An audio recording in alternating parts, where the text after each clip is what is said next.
Hello students, hi everyone. तो बच्चों start करते हैं हमारा न्यूटन्स लॉज ऑफ मोशन का नेक्स्ट लेक्चर। देखिए बच्चों, अभी तक मैं लॉज ऑफ मोशन में सबसे पहले मैंने आपको बताया कि मीनिंग ऑफ फोर्स क्या है, फोर्स का एक्चुअल में सेंस क्या है, आइडिया ऑफ फोर्स क्या है कि क्यों फोर्स की ज़रूरत पड़ी और फोर्स के इफेक्ट क्या क्या होंगे। देन हमने फर्दर उसको क्लासीफाई किया था इनटू 4 टाइप्स कि टोटल जितने भी टाइप के फोर्स हैं they come in the column of 4 types forces. Clear? After then बेटा हमने डिस्कस किया first law and second law. Second law में सबसे पहले मैंने आपको डिफाइन किया था लीनियर मोमेंटम। देन हमने सेकेंड लॉ का स्टेटमेंट डिफाइन किया और उसके 3 डिफरेंट केसेस की हमने बातचीत की थी। क्लियर? तो आओ बच्चों आगे की बातचीत करते हैं। जैसे मैंने बोला था बेटा एच पर second law, force that is equal to होता है rate of change in linear momentum with respect to time. Force that is equal to क्या होगा? Rate of change in linear momentum with respect to time. Clear? And here linear momentum which is equal to आया था mass into velocity. ये information अभी हम discuss कर रहे थे। तो सबसे पहले तो बेटा इस पर न्यूमेरिकल्स चेक कर लेते हैं, कैसे न्यूमेरिकल्स हमारे यहाँ पर बनने वाले हैं। ठीक है? उसके बाद फिर हम मूव करेंगे थर्ड लॉ पर। तो देखो बच्चों,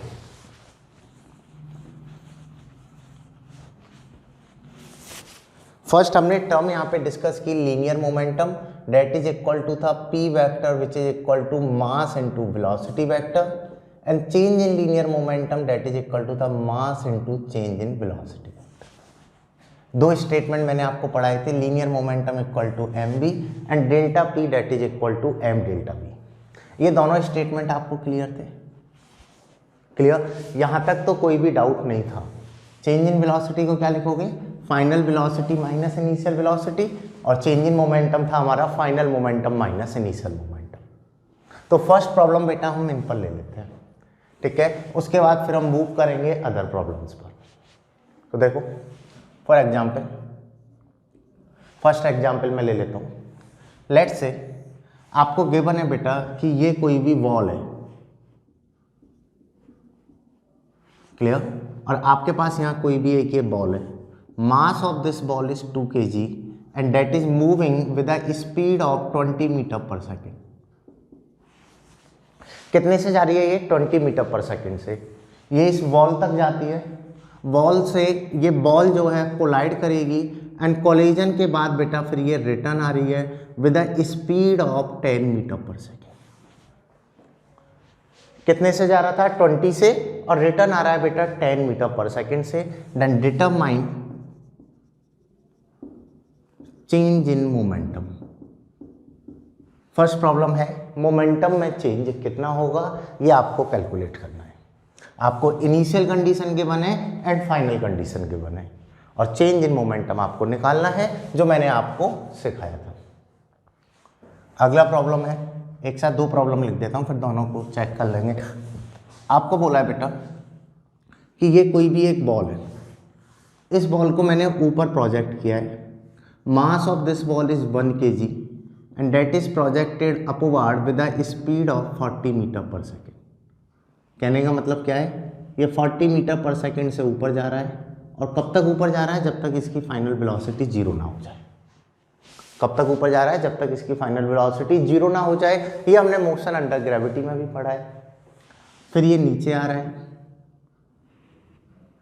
और वही सेम वेलोसिटी से ये क्या करेगा? कोलाइड करेगा। ये भी आपने पढ़ रखा है। So here you also calculate change in momentum. इन दोनों प्रॉब्लम में आपको बताना है चेंज इन मोमेंटम क्या होगा। फर्स्ट में initial and final condition given है, सेकंड में भी आपको initial and final condition given है। तो कैलकुलेट करो change in momentum. Now take your time, start solving it. Error मत करना। कॉन्सेप्ट मैंने आपको बताया है, मोमेंटम है mass into velocity. Properly use में लो कॉन्सेप्ट, आपके आंसर चुटकी बजाते आते जाएंगे।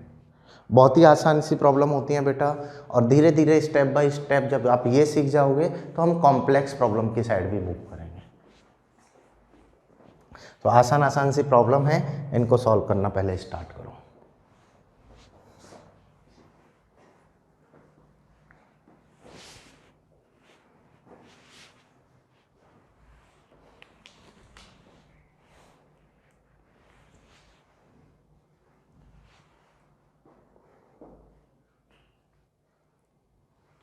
देखो बच्चों, फर्स्ट प्रॉब्लम समझ लो। आपको कैलकुलेट करना है चेंज इन मोमेंटम, और आपने पढ़ा है ये होता है final momentum minus initial momentum. ये क्या होता है? Final momentum minus initial momentum which is equal to change in momentum. Clear? तो बस मैं इनिशियल मोमेंटम लिख लूँ, फाइनल मोमेंटम लिख लूँ, दोनों का डिफरेंस मैं निकाल लूँ तो मेरा चेंज इन मोमेंटम डिटरमाइन हो जाएगा। तो चलिए लिख के देखते हैं। अगर मैं लिखता हूँ बेटा यहाँ पर इनिशियल मोमेंटम, तो ये क्या होगा? Mass into velocity. Mass is 2, velocity is 20, और अगर मैं वेक्टर फॉर्म में लिख रहा हूँ तो that is a positive X axis, और पॉजिटिव एक्स एक्सिस को हम क्या लिख सकते हैं? I cap. तो here that will become equal to 40 i cap. Initial momentum vector क्या आएगा अपना? 40 आई कैप। क्लियर? अगला फाइनल मोमेंटम वेक्टर। तो फाइनल कैसे लिखोगे? वही same, mass into velocity. Mass is 2, velocity is 10, direction is now minus i cap. Now particle is moving in negative x axis, तो यहाँ से ये आएगा अपना माइनस के 20 आई कैप। यहाँ से क्या जाएगा अपना? माइनस के 20 आई कैप। और अगर मैं इस तरीके से लिखूंगा बेटा यहाँ पे चेंज इन मोमेंटम वेक्टर, तो ये हो गया final momentum vector minus initial momentum vector which is equal to आएगा माइनस के 60 आई कैप। तो जस्ट आपको क्या करना था? इनिशियल मोमेंटम लिखो, फाइनल मोमेंटम लिखो, दोनों का डिफरेंस निकालो, then you can easily calculate the momentum, change in momentum. और मैंने आपको बताया है that is a vector quantity, तो अगर बेटा डायरेक्शन में चेंज हो रहा है तो आपको प्रॉपर डायरेक्शन के साथ लिखना है, तभी आपका आंसर करेक्ट आएगा। अगर आप विदाउट डायरेक्शन लिखते हैं यहाँ पे 40-20 तो आंसर गलत आता। ताकि ये वेक्टर है तो हमारा वेक्टर का कॉन्सेप्ट ही यहाँ पर फॉलो होगा। क्लियर? तो फर्स्ट तो प्रॉब्लम आ गई। सेम प्रॉब्लम हमारी सेकंड है। सेकंड में भी मैंने कुछ चेंज नहीं किया, यहाँ मूवमेंट हॉरिजॉन्टल था, यहाँ पर मूवमेंट मैंने वर्टिकल कर दिया है। तो देखो बेटा सेकंड देख लो, और जो सॉल्व कर रहे हैं वो वीडियो को पॉज कर लो। अगर मैं इसके सॉल्यूशन की बात करता हूँ तो ये तो इनिशियल कंडीशन है, और ये हमारी क्या है बेटा? Final condition. डेट मीन्स मैं इनिशियल कंडीशन पर मोमेंटम लिख लूँ और फाइनल कंडीशन पर मोमेंटम लिख लूँ, तो मेरा क्या होगा बेटा? Difference change in momentum calculate हो जाएगा। सही है बात? चलिए लिख के देखते हैं। अगर मैं इनिशियल मोमेंटम लिखता हूँ तो ये हो गया बेटा मास इनटू वेलोसिटी। मास इनटू वेलोसिटी, और वेलोसिटी की डायरेक्शन कौन सी है? अपवर्ड, और अपवर्ड क्या होता है बेटा? Positive Y axis. That means इसको मैं क्या लिख सकता हूँ? J cap. तो that will become equal to 40 J cap.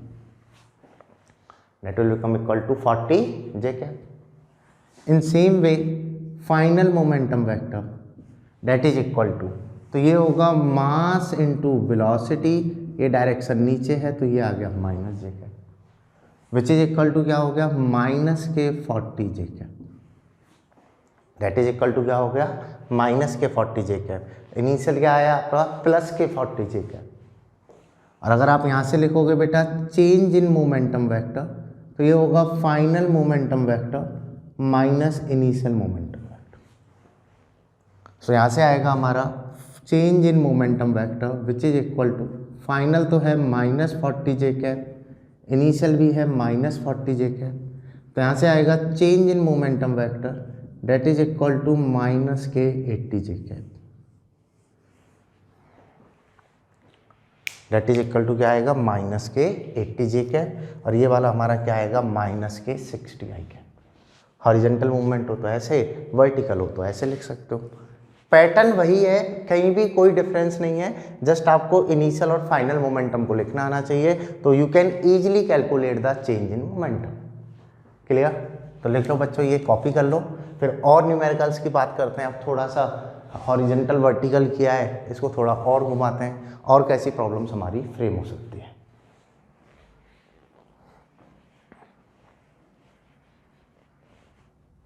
चलिए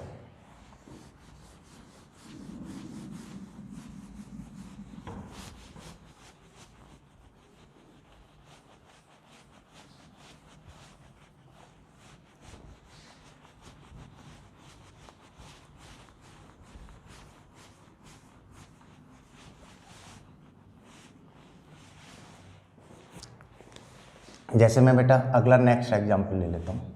लेट्स से मैं बोल देता हूँ बेटा ये ग्राउंड गिवन है and that is a perpendicular to the ground. Clear? ये कोई भी एक बॉल है, mass of this ball is m and that is moving along this incline line and incline on the ground at an angle theta and reflected same at angle theta. Theta angle पर incident होती है और theta से reflect हो जाती है। Velocity is u and here is also u। u metre पर second से आ रही थी और u मीटर पर सेकंड से ही रिटर्न हो गई। Then determine change in momentum. Then determine change in momentum कि इसके मोमेंटम में कितना चेंज होगा। That is first problem. Ball को बेटा ग्राउंड पर मैंने प्रोजेक्ट किया है एट एन एंगल थीटा पर एंड थीटा पर ये रिफ्लेक्ट हो रही है, तो यहाँ पर चेंज इन मोमेंटम क्या होगा। इन सेम वे एक और एग्जांपल मैं आपको लिख देता हूँ।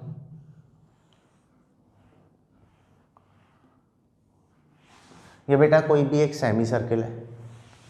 क्लियर? यहाँ पर ये सेंटर है, इसका रेडियस है r। लेट्स से मैं बोल देता हूँ बेटा ये कोई भी एक रिंग है, mass of ring is m and that is moving with speed v। कितना स्पीड से मूव कर रही है? v से। ये ऐसे मूव करते हुए जाती है और नीचे से ये बाहर निकल जाती है। कितना स्पीड से ही? वही v से। v से आगे जा रही थी और v से क्या हो गया, ये बेटा बाहर निकल गई। आई बात समझ में कि this ring of mass m is moving with speed v और v स्पीड से ये अपनी रिटर्न हो जाती है। Then determine change in momentum. दोनों प्रॉब्लम को आपको सॉल्व करना है। वही सेम अप्रोच है जो मैंने अभी लास्ट एग्जांपल सॉल्व करा है। आपको चेंज इन मोमेंटम निकालना है। आपको बेटा इनिशियल एंड फाइनल कंडीशन दोनों एग्जांपल्स में गिवन है। Then start solving it. Solve करो और अब बिल्कुल भी गलती मत करना, एकदम आसान है, सिंपल सा तरीका है। तरीका अप्लाई करोगे आंसर्स आते हुए चले जाएंगे। करो बच्चे सॉल्व।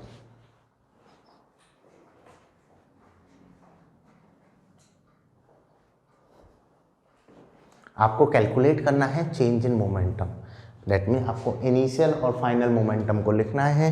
दोनों का आप डिफरेंस निकालोगे then you can easily determine change in momentum.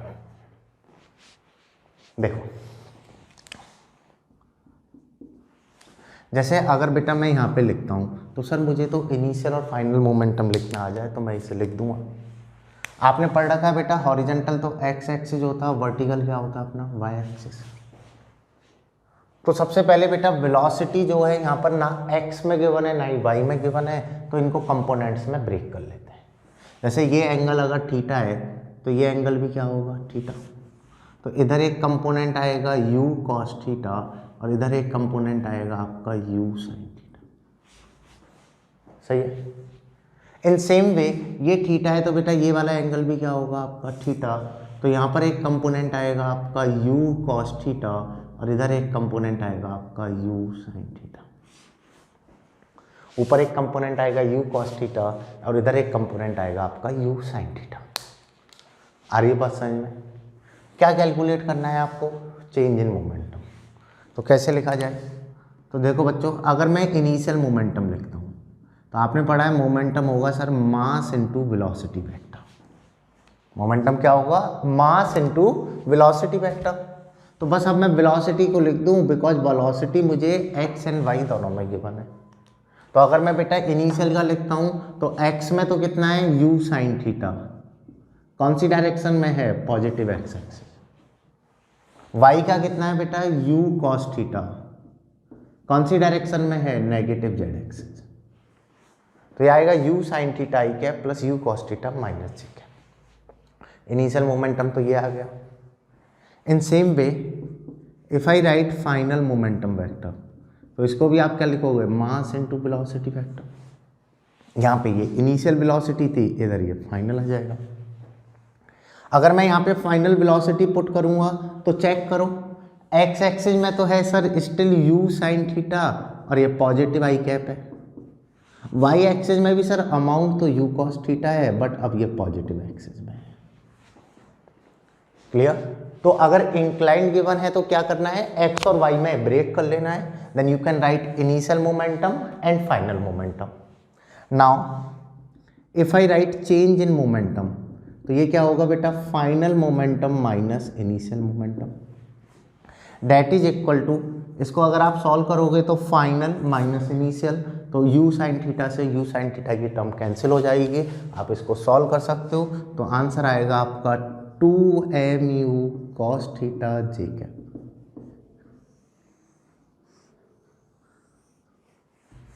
2mu cos theta J cap. आई बात समझ में नहीं आई कि change in linear momentum vector which is equal to होगा 2mu cos theta J cap. इस तरीके से हम इसे लिख सकते हैं। क्लियर है ये चीज़ कि आपको चेंज इन मोमेंटम लिखना है तो आप लिख सकते हो इनिशियल मोमेंटम क्या है, आप लिख सकते हो फाइनल मोमेंटम क्या है, then you can easily determine change in momentum क्या हो। कोई डाउट यहाँ तक नहीं है? आ रही है बात समझ में? सेम तरीका अप्लाई होता है बेटा हमारा यहाँ पर भी कि अगर आपको चेंज इन मोमेंटम निकालना है आप लिखो इनिशियल मोमेंटम क्या है और फाइनल मोमेंटम क्या है। कुछ मैटर नहीं कर रहा कि वो कौन सी ट्रेजेक्ट्री फॉलो कर रहा है, आपको जस्ट चेक करना है इनिशियल पोजीशन क्या है और फाइनल पोजीशन क्या है। इनिशियल के लिए मोमेंटम लिख दो, फाइनल के लिए मोमेंटम लिख दो, आपका directly change in momentum calculate हो जाएगा। जैसे अगर मैं यहाँ पे लिखता हूँ इनिशियल मोमेंटम वेक्टर, तो ये हो गया मास into velocity and it is moving in negative x axis, तो माइनस आई कैप। अगर मैं लिखता हूँ फाइनल मोमेंटम वेक्टर, तो ये हो गया मास into velocity and that is moving in positive X axis. अगर मैं लिखता हूँ चेंज इन मोमेंटम वेक्टर, तो ये हो गया बेटा अपना फाइनल मोमेंटम माइनस के initial momentum which is equal to 2mv I cap. आई बात समझ में? डेट इज इक्वल टू क्या होगा 2mv आई कैप। इस तरीके से आप चेंज इन मोमेंटम निकाल सकते हो। आपको कैसी भी प्रॉब्लम दे दे आपको कहीं भी कंफ्यूज नहीं होना है। तो हमने different type of problem discuss की चेंज इन मोमेंटम पे, ये भी आप कॉपी कर लो। नाउ सॉल्व करना अपनी वर्कशीट जो भी रेफरेंस बुक है उससे क्वेश्चंस और चेंज इन मोमेंटम निकालना। तरीका क्या होगा, इनिशियल लिखना और फाइनल लिखना। ट्रेजेक्ट्री से कंफ्यूज बिल्कुल भी नहीं होना है, ठीक है। चाहे वहाँ फ्रिक्शन है चाहे वहाँ नहीं है, जिन पोजीशन पे पूछा है उसका इनिशियल और फाइनल चेक करके लिख देना है।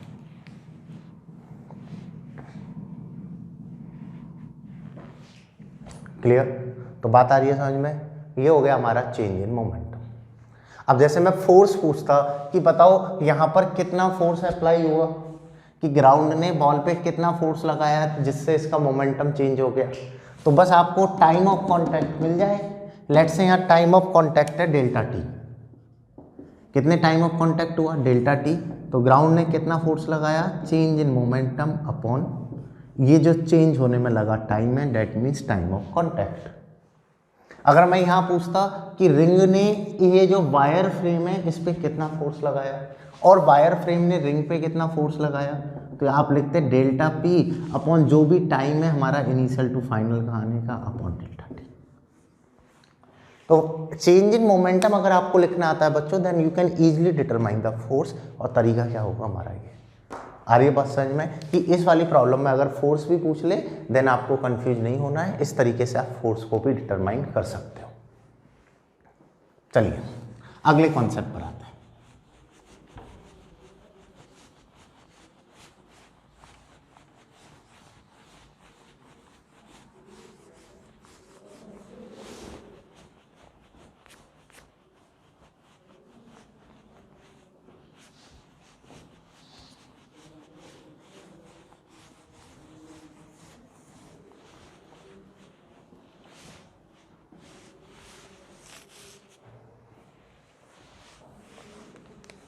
जैसे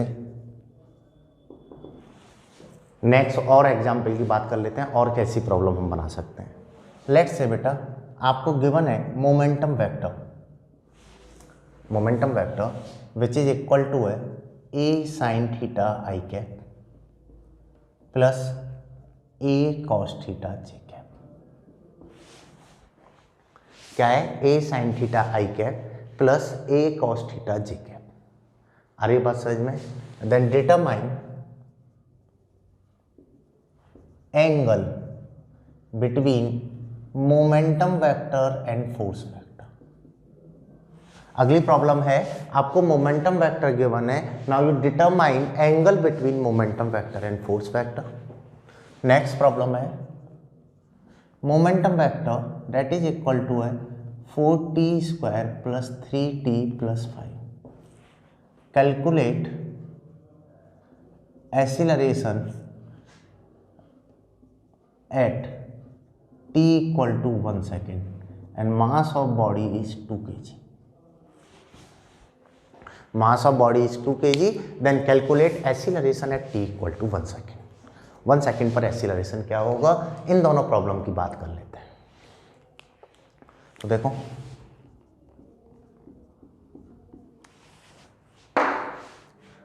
पहला है मोमेंटम वेक्टर गिवन है, इन दोनों के बीच में एंगल पूछा है। जो ट्राई कर रहे हैं वो ट्राई करना स्टार्ट कर दो, ठीक है। अगला है मोमेंटम गिवन है और आपसे एक्सीलरेशन पूछा है, किस तरीके से लिखा जाए।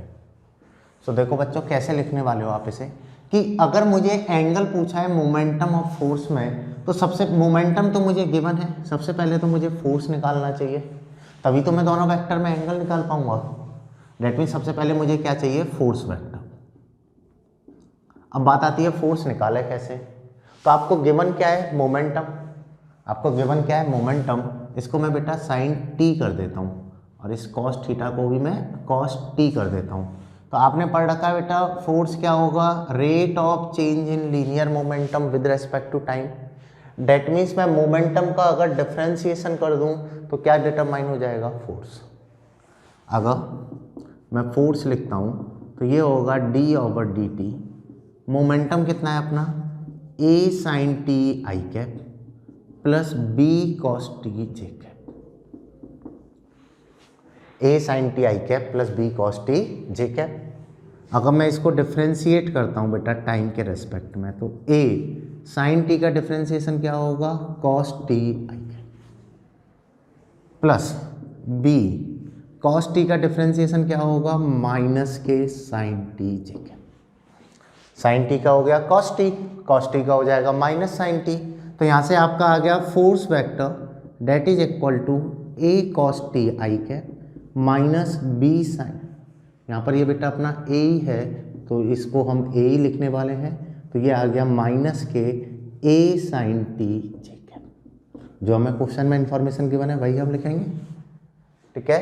तो मुझे मोमेंटम वेक्टर गिवन है A sine T I cap plus A cos T J cap. Force vector आ गया A cos T I cap minus A sine T J cap. P आ गया और एफ आ गया। आधी प्रॉब्लम तो सॉल्व हो गई। अब मुझे क्या निकालना है, एंगल। अब बात आती है कि एंगल कैसे निकालें सर। चलो दोनों चीज़ें दी हुई हैं, लेकिन एंगल के बारे में कैसे सोचा जाए। तो बच्चों मैंने वेक्टर में आपको पढ़ाया था कि अगर आपको दो वेक्टर्स गिवन है so you can calculate angle by using of dot product F vector dot P vector that is equal to magnitude of F magnitude of P cos theta. Clear कि F dot P equal to magnitude of F magnitude of P cos theta. F vector पता है, P vector पता है। कितना है F vector, A cos T I cap minus A sine T J cap. P vector कितना है, A sine T I cap plus A cos T J cap which is equal to क्या होगा, F P cos theta. That is equal to क्या होगा, F P cos theta. I का तो product होगा आई से और जे का प्रोडक्ट होगा जे से। अगर मैं आई का आई से करूँगा तो ये हो गया A square cos T sine T minus J का जे से करूँगा A square sine T cos T which is equal to क्या आया, एफ पी कॉस थीटा। आपने पढ़ रखा है डॉट प्रोडक्ट आई का आई से होगा और जे का जे से होगा, तो ये क्या जाएगा यहाँ पर देखो बेटा, इससे तो ये क्या हो गया, cancel out. That means F P cos theta equal to 0। So I can say कि एफ तो दिया हुआ है, पी भी दिया हुआ है। ये 0 कब होगा, जब कॉस थीटा ही 0 होगा। डेट मीन्स थीटा कितना होगा, 90। The angle between momentum vector and force vector is 90 degree. Clear. तो मोमेंटम से फोर्स निकालते हैं वाया डिफरेंशिएशन, दो वेक्टर्स में एंगल निकालना है तो वी यूज डॉट प्रोडक्ट। तो ये एक फेमस प्रॉब्लम है, इवन कंपटीशन में आया हुआ है, मुझे याद नहीं कौन सी ईयर में आया था, काफ़ी पहले आया था, मतलब बिफोर 2010 आया था। तो एकदम फेमस प्रॉब्लम है, एक सिंपल सी अप्रोच है, दो कॉन्सेप्ट को मर्ज किया है, पहले फोर्स निकालना था देन एंगल निकालना था। आ रही बात समझ में? तो इसे भी आप कॉपी कर लो। ये भी हमारा एक सिंपल सा तरीका है कि बेटा एंगल को कैसे निकाला जाए। How we can determine angle between two vectors.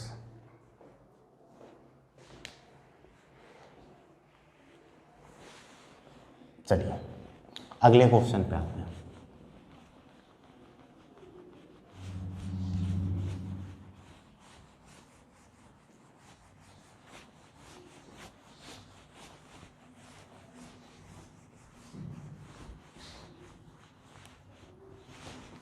देखो बच्चों, अगर मैं अगली प्रॉब्लम की बात करता हूं तो आपको मोमेंटम गिवन है, मास गिवन है और आपको डिटरमाइन करना है एक्सीलरेशन।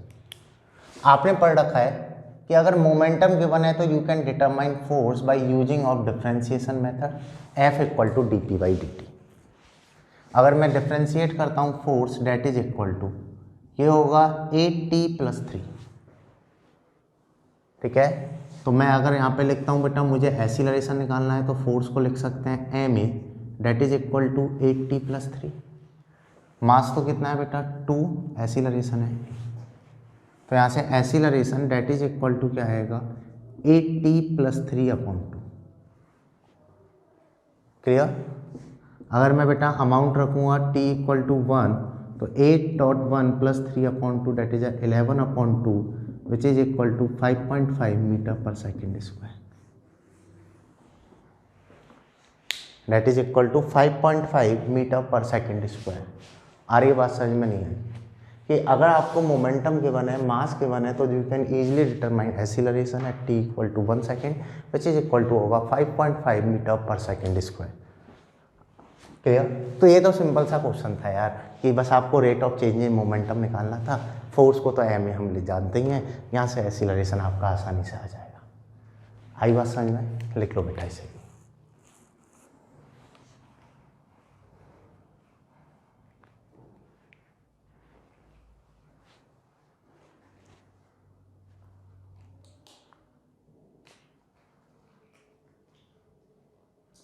ठीक है, तो ये हो गया बेटा सेकंड लॉ ऑफ मोशन पे क्वेश्चंस कि एक्चुअल में मोमेंटम कैसे लिखोगे, फोर्स कैसे लिखोगे, या मैं ऐसे बोलूँ बेटा चेंज इन मोमेंटम को कैसे लिखोगे। ठीक है, चलिए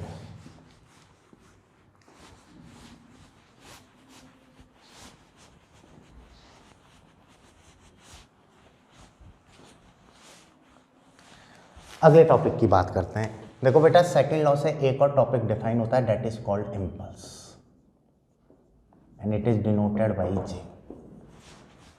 तो बातचीत करते हैं बेटा इम्पल्स के बारे में कि ये इम्पल्स क्या चीज़ है। समझ लो बेटा, एक्चुअल में ना एकदम छोटा सा कॉन्सेप्ट है कि कोई भी स्मॉल टाइम इंटरवल में मोमेंटम में चेंज हो रहा है। लेट्स से कि मैं बोल देता हूँ बेटा मेरे हाथ में कोई बॉल है, ठीक है, या मैं ऐसे बोल देता हूँ मेरे हाथ में बेटा ये मार्कर कैप है, अभी ये रेस्ट पर है तो इसकी वेलोसिटी क्या है 0। मैंने अब इसको एक वेलोसिटी दी, मैंने एक स्मॉल इंटरवल के लिए, स्मॉल टाइम के लिए इस पर फोर्स लगाया तो इसने एक वेलोसिटी गेन कर ली। ओवरऑल आई कैन से कि इसने एक मोमेंटम गेन कर लिया। आ रही बात समझ में? तो स्मॉल टाइम इंटरवल के लिए, जैसे ये स्मॉल टाइम इंटरवल के लिए जो भी हम फोर्स अप्लाई कर रहे हैं, कितने टाइम के लिए लगा, जितने टाइम मेरा हैंड इस बोर्ड के कांटेक्ट में आया। स्मॉल टाइम इंटरवल के लिए जो भी हम फोर्स अप्लाई कर रहे हैं डेट इज कॉल्ड इम्पल्स। ठीक है, या सडन चेंज हो रहा है मोमेंटम में, तो सडन चेंज होने का जो रीजन है, जो सडन चेंज है उसको हम क्या बोलते हैं, इम्पल्स। ठीक है, तो we can say impulse is the sudden change in linear momentum.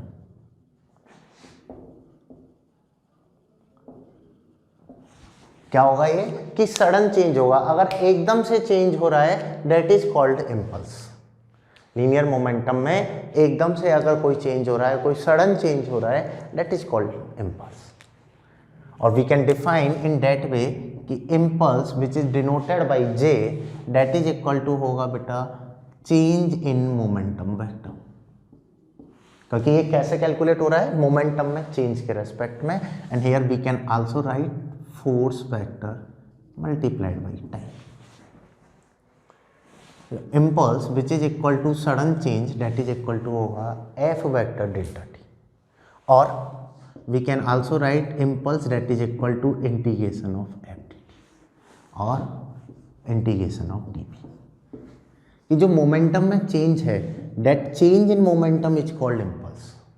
और कैसे डिफाइन कर रहे हैं कि बहुत ही स्मॉल टाइम के लिए जो चेंज हुआ, जैसे अभी मैंने आपको एक न्यूमेरिकल कराया था कि लेट से ये बॉल है, इस बॉल को ऐसे प्रोजेक्ट पे ऐसे चले गई, तो जो चेंज हुआ वो ओनली कांटेक्ट के कारण हुआ।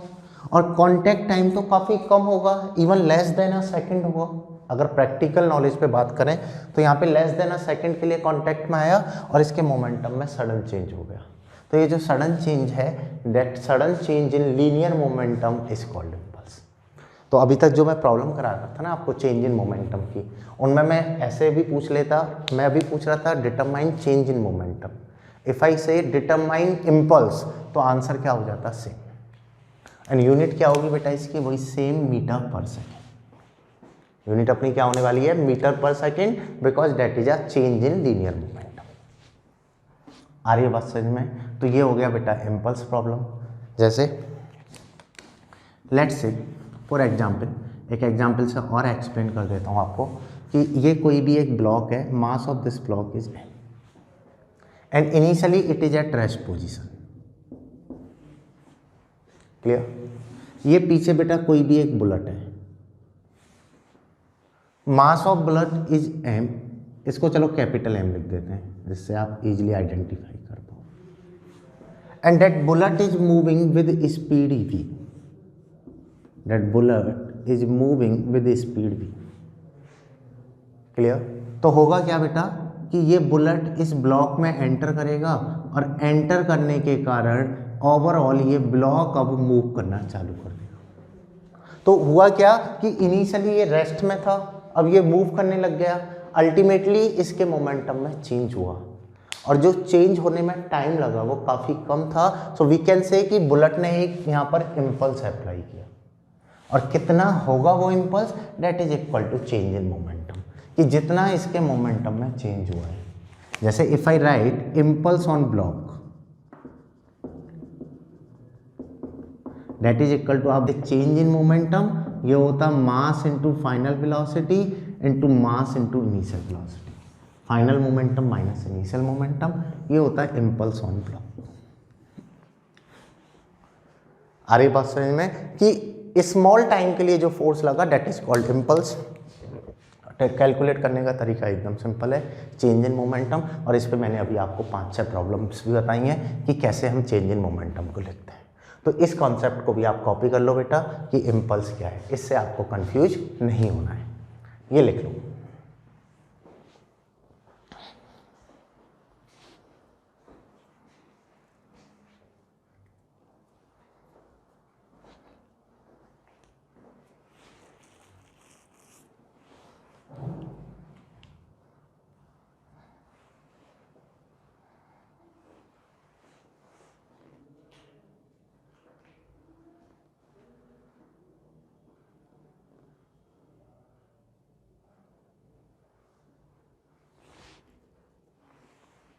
चलिए आगे मूव करते हैं।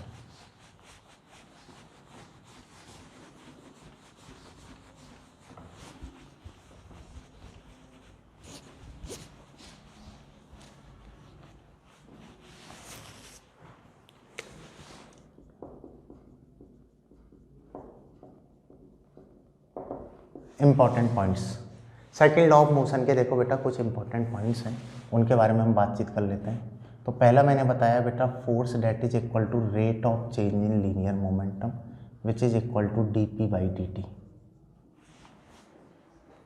ठीक है। सेकंड देखो बेटा एफ इक्वल टू आया था हमारा एम ए इसके एप्लीकेशन से, and it is only valid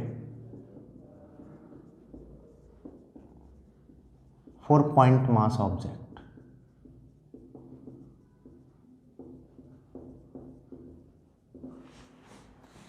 F equal to M A जो फॉर्मूला है ये ओनली पॉइंट मास ऑब्जेक्ट के लिए ही वैलिड होगा, उसके अलावा और किसी के लिए वैलिड नहीं होगा। और हमारा स्टेटमेंट था बेटा ये, ठीक है। नेक्स्ट, जैसे लेट्स से बेटा आपको है ना मोमेंटम एंड टाइम ग्राफ के बनाए, आपको क्या बोला बेटा कि लेट्स से मैं बोल देता हूं कि ये कोई भी एक मोमेंटम टाइम ग्राफ है, रीड्रॉ कर लेते हैं इसे, ये कोई भी मोमेंटम टाइम ग्राफ है, ठीक है।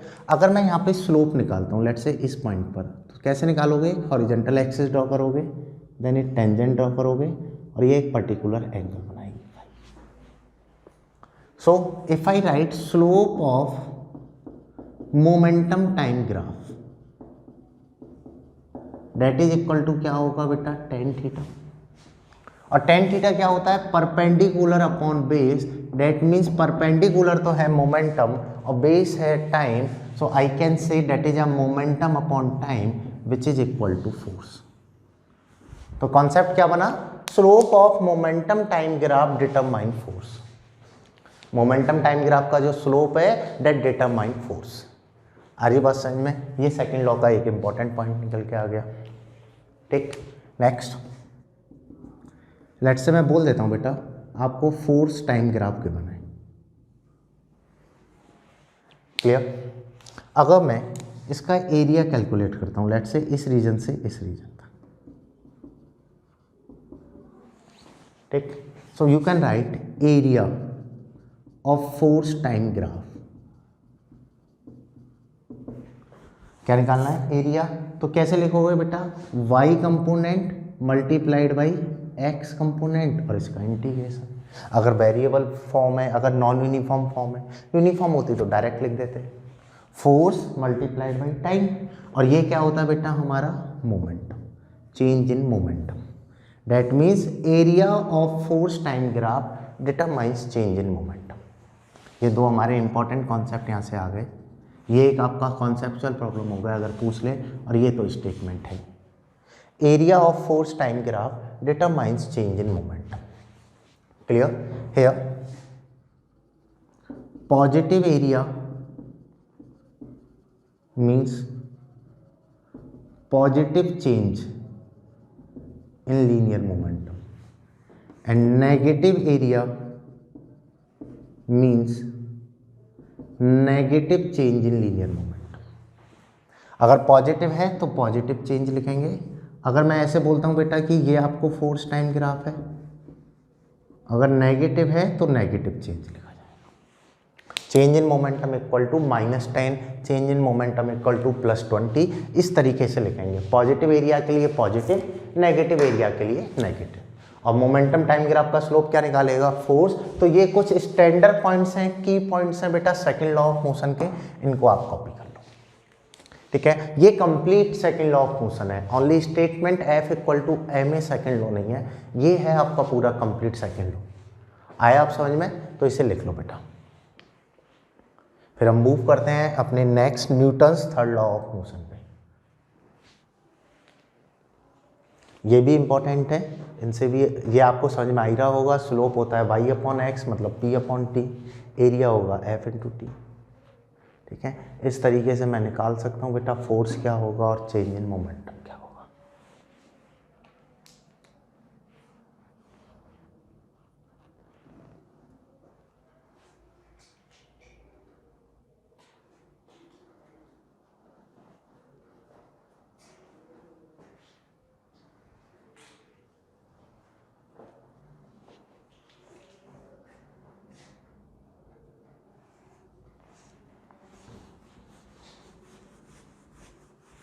चलिए, सो हेडिंग डालो बेटा, now next topic Newton's third law of motion.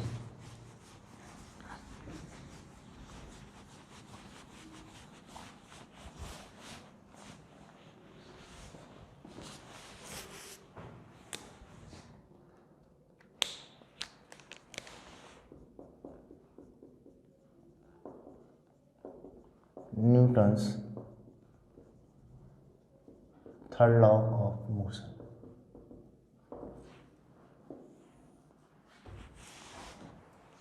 इसके बारे में बातचीत करते हैं बेटा। थर्ड लॉ ऑफ मोशन क्या है? तो देखो, फर्स्ट लॉ ने तो बताया आपको कॉन्सेप्ट ऑफ फोर्स और आइडिया ऑफ फोर्स, कि फोर्स की ज़रूरत क्या है और फोर्स का इफेक्ट क्या है, क्यों फोर्स चाहिए, और अगर फोर्स लगता है तो क्या क्या होगा, इनर्शिया में चेंज होगा, ठीक है, और इनर्शिया को बदलने के लिए फोर्स चाहिए। ये हमने फर्स्ट लॉ में पढ़ा।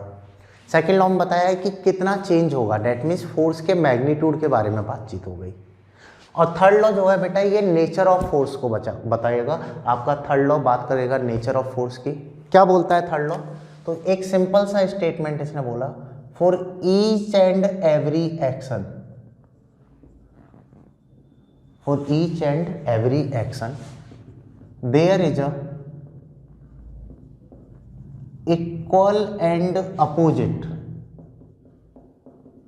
रिएक्शन।